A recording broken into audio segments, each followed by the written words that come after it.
everybody, I'm Anya O'Neill and you're very welcome to day 3 of our little joy journey.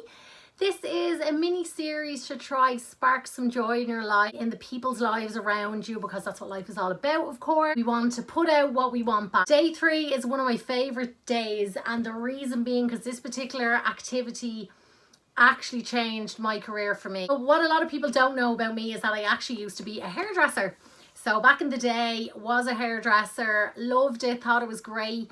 Still do hair the odd time now. Obviously would do my family's hair and stuff like that on my own, although we'll say no more about that at the moment. Always when I was in the salon, I used to always just think, I was like, it's not what I want to do. I feel like I wasn't just fulfilling my own little purpose. There was just something niggling at me, and I feel that that's your gut instinct when there's a little niggle sometimes. You're like, am I doing the right thing? Is this what I want to do? Can I see myself here in a year? Can I see myself doing this in 5 years? And the answer was no, unfortunately for me. It was always no. And although I might not have known exactly what I wanted to do, although I did, but although I wasn't fully sure and maybe ready to commit to a complete career change, I just knew I wasn't going to do something that I didn't want to do. I just always wanted to work in media. I always wanted to just work in TV and film. I wanted to write, I wanted to produce, I want to direct, I want to do all these things. Basically anything got to do with like TV and film. I just loved it, and it just sparked such, I suppose, excitement in me, and it still does till this day. It was a dream. It was something I was like, I could never do that, and I'd never, God, it's so hard and it's so competitive. This little one activity really helped me kind of take the plunge and see if it was something that I could see myself doing. We tend to look at YouTube videos or maybe be reading stuff that is something completely separate to what we're doing, but it's something that really sparks something in us. So for example, like you might be maybe like I was a hairdresser, like I said, but I was always looking at videos of how to make movies, how to produce movies, how to film, how did cameras work, how did lighting work, all that sort of stuff. I just was so interested in it that I was constantly just Googling like how to and what is that, reading books that just surrounded that art form for me. That's what I was doing. Before I knew it, then I started to like get to know people that were also in that industry, and you know, talking to them like, what's it like, what's your day like, what's your day job like, blah blah blah.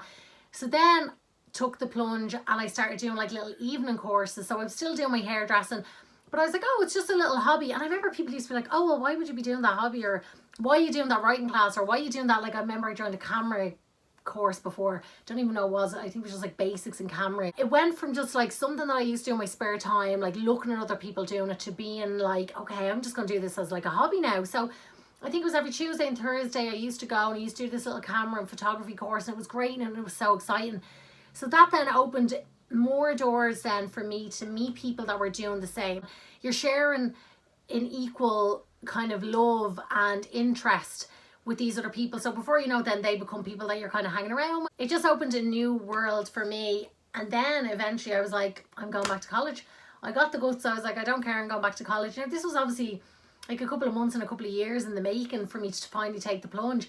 But went back then, you know, did my diploma, did my degree, hoping to do my master's obviously in the next year or so. But literally do that now. I'm working in TV and film, and I have been for the last like 9 years now. Literally started at the bottom and worked my way up while I was in college, and now I just couldn't picture myself doing anything else. And my life not only improved in ways of, you know, financially and stuff like that, but it just improved because I no longer had a niggly feeling of like, oh my God, I'm not supposed to be here. If anything, now my niggly feeling is like, how can you be better? How can you get better at this? How can you know, just work harder to be a better version of what you worked on last time, or you know, all that. So it constantly grew me, and with it then grows your self-worth, your confidence, you're following your purpose. You think of a hobby or something that maybe it was a childhood dream or something, and it can be outrageous, it doesn't matter, like, because that will spark something in you, and you'll send a little spark into the universe, and that spark could like attach onto another spark, and then before you know it, you have a whole fire, and it's a good fire. Any little thing that's in your field of interest or hobby that's completely different as to what you're doing now. This could be that you just want new hobbies in your life and you just don't know how to take the plunge. Like, start putting the feelers out. What would it look like if you were doing that? One little spark could really light a little fire inside yourself, and it could be something that you're doing then. And one little move I made that day, or one little act I did for myself. So be selfish today. Look into a hobby or an interest that you have, an educational video or whatever it could be, and just see what comes of it, you know. Bring your little journal and your nice pen that you have, and maybe take some notes while you're watching it. What's a sparking in you? That's what it's about. What is this igniting in you? Is this something that you want to look into further? Is this something you could see yourself doing? And that's what it's all about. So definitely enjoy task 3. It's a bit more playful. Have fun.